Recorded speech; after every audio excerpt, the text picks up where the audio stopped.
नमस्कार मंडळी, स्वागत आहे तुमचं आजच्या एका नवीन मिनी ब्लॉगमध्ये। तर आज आपण बनवणार आहोत तांदळाची दूध खीर। त्यासाठी लागणारे साहित्य आहे 1 वाटी तांदूळ, दूध, ओलं नारळ, इलायची आणि बदाम।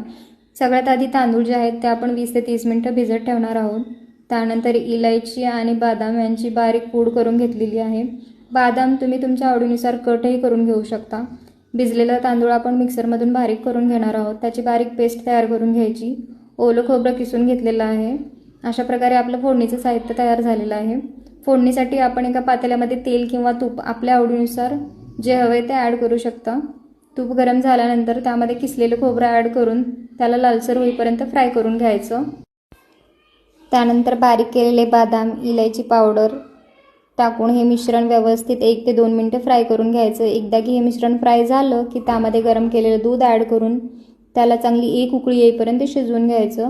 आपल्या चवीनुसार आपण साखर यामध्ये ॲड करायची, जितकी हवी आहे तितकी।